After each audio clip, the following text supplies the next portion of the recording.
Vice हमारे channel पर आपका स्वागत है। जैसा कि अपन पहले डिस्कस कर चुके हैं कि वाक्य कैसे बनते हैं। वाक्य के लिए सबसे पहले हमें किसकी ज़रूरत पड़ती है? सब्जेक्ट की पड़ती है, वर्ब की पड़ती है, फिर आपका ऑब्जेक्ट होता है। तो ये अपन सब बातें कर चुके हैं और आज का अपना जो टॉपिक है वो है आपका टेंस।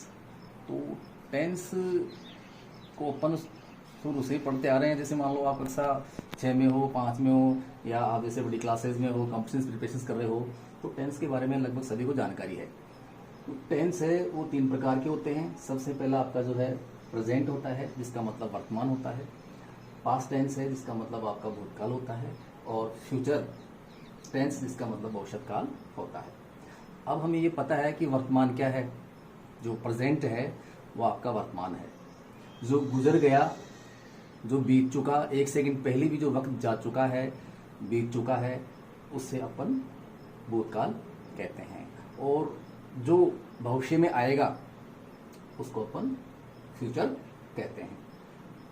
अब क्या होता है कि टेंस शोज वर्ब। टेंस किसको दिखलाता है? वर्ब को बतलाता है। तो टेंस को आप कह सकते हैं structure of the verb. Structure of the verb, क्रिया की संरचना ही आपका टेंस होता है। प्रत्येक टेंस के 4 भाग होते हैं। पहला आपका इंडेफिनेट सिंपल होता है, दूसरा आपका कॉन्टिन्यूस होता है, तीसरा परफेक्ट होता है, और चौथा आपका परफेक्ट कॉन्टिन्यूस टेंस होता है। तो जो सिंपल होता है, इसमें क्या होता है कि सामान्यकारी जानकारी अपने को देता है। कॉन्टिन्यूस का मतलब क्या होता है? To be continue. To be continue मतलब इसमें कार्य पूर्ण रहता है, इसमें कार्य चलता रहता है।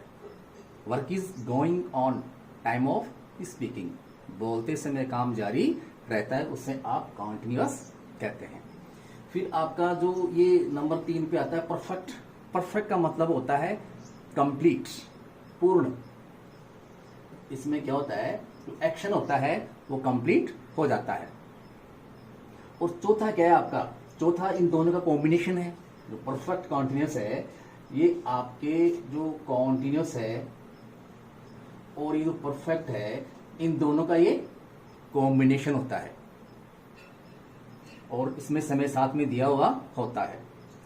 जैसा कि अपन बात करते हैं कि टेंस 3 होते हैं, प्रत्येक टेंस के 4 भाग होते हैं। तो टेंस 3 हो गया आपके प्रेजेंट, पास्ट और फ्यूचर।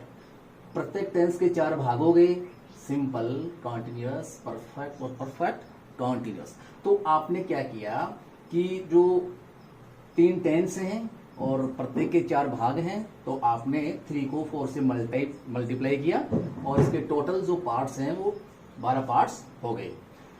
अब दूसरी बात आती है टाइम शोज समय। टेंस और टाइम ये दोनों अलग अलग कंसेप्ट हैं, दोनों की अलग अलग अवधारणाएं हैं। अब क्या है कि जैसे टेंस का जो ओल्ड मेथड है वो किस पे डिपेंड था? भाई उसमें अपने जो गुरुजन हैं वो बताते थे, या अभी जैसे सम कुछ टीचर्स बताते हैं, भाई ता है, ती है, ते हैं, या जय। तो बच्चों इसका मतलब होता है प्रेजेंट सिंपल टेंस। फिर वाक्य के अंत में रहा है, रही है, रहे हैं, ये आ गया, तो आपको समझ जाना है कि ये आपका प्रेजेंट कॉन्टिन्यूअस टेंस है। फिर वाक्य के अंदर चुका है, चुकी है, चुके हैं, इस प्रकार से आता है, तो आपको समझ जाना है कि प्रेजेंट परफेक्ट है। से रहा है, से रही है, से रहे हैं, तो आपको समझ जाना है कि प्रेजेंट परफेक्ट कॉन्टिन्यूअस है। बाकी प्रेजेंट टाइम में ये जो मेथड है ये कंप्लीट क्या हो चुका है? बिल्कुल यूजेबल नहीं है। ये कंसेप्ट बिल्कुल भी यूजेबल नहीं है, ना तो टीचिंग की दृष्टि से और ना आपके कंपटीशन की दृष्टि से। ये कंप्लीट क्या है? बेकार हो चुका है। अब इसमें क्या होता है कि सबसे महत्वपूर्ण बात क्या होती है कि जो न्यू मेथड है वो किसके ऊपर डिपेंड है? स्ट्रक्चर के ऊपर डिपेंड है। अब इसमें क्या होता है कि जैसे प्रेजेंट सिंपल टेंस आपने लिया, पहला टेंस प्रेजेंट और पहला भाग लिया आपने सिंपल, प्रेजेंट सिंपल टेंस, जिसकी हिंदी होगी आपके सामान्य वर्तमान काल। अब कॉम्पिटिशन्स की प्रिपरेशन करते हैं या अपने एग्जाम